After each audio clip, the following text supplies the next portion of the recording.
प्यारे विद्यार्थियों, आज हम शांत व अशांत परिमेय संख्या के बारे में अध्ययन करेंगे।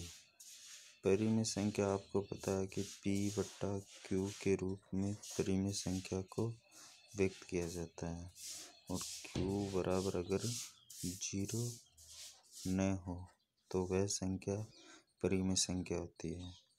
अब हमें शांत व अशांत परिमेय संख्या के बारे में कैसे पता चले कि ये संख्या शांत परिमेय संख्या है या अशांत परिमेय संख्या है। इसके लिए हमें P/Q के रूप में जो संख्या दी हुई होती है, इसमें नीचे वाली संख्या Q के हमें अभाज्य गुणनखंड करना है।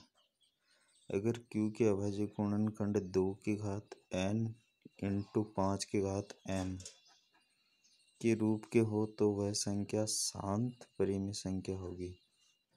शांत परिमेय संख्या होगी।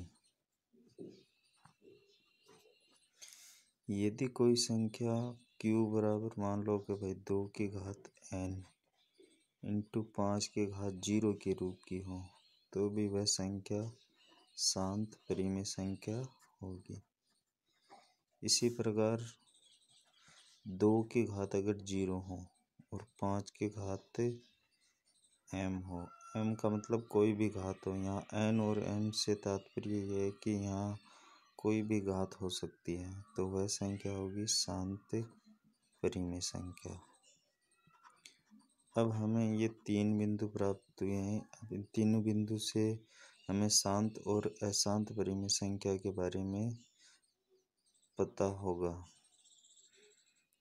जैसे मान लो कि आपको कोई उदाहरण लेते हैं हम एक, जैसे 17/8 एक परिमेय संख्या है।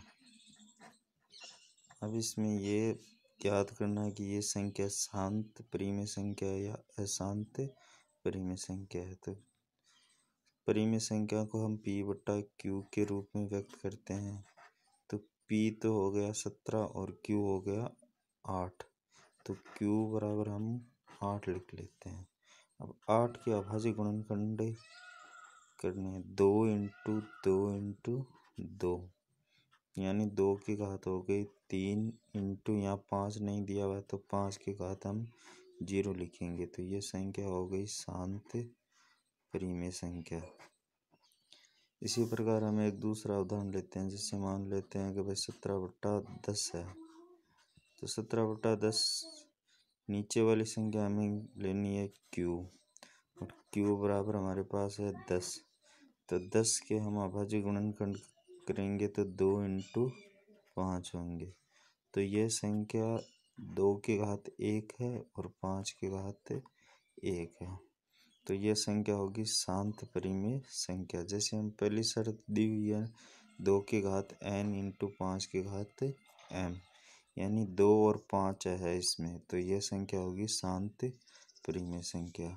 ऊपर वाले उदाहरण में केवल अकेली 2 ही संख्या है, तो वह क्या होगी शांत परिमेय संख्या। 5 नहीं दिया, 5 नहीं दी हुई हो तो हम घात कितने लिख देंगे 0, और अगर किसी की घात 0 हो तो उसका मान 1 होता है। जैसे 1 की घात 0 बराबर कितने होता है 1 होता है इसका मान। इसी प्रकार हम एक दूसरा उदाहरण लेते हैं, जैसे यहाँ ले लिया 9/25 है। तो 9/25 में P का मान 9 है, Q का मान 25 है, तो Q बराबर हमारे पास 25 है और 25 के अभाज्य गुणनखंड होंगे 5 × 5। अब इसमें 2 नहीं दिया हुआ है, तो 2 की घात तो लिख देंगे 0 और 5 की घात कितनी हो गई 2, तो ये संख्या होगी शांत परिमेय संख्या। इस प्रकार से हम संख्याओं में शांत और अशांत परिमेय संख्या के बारे में अध्ययन कर सकते हैं।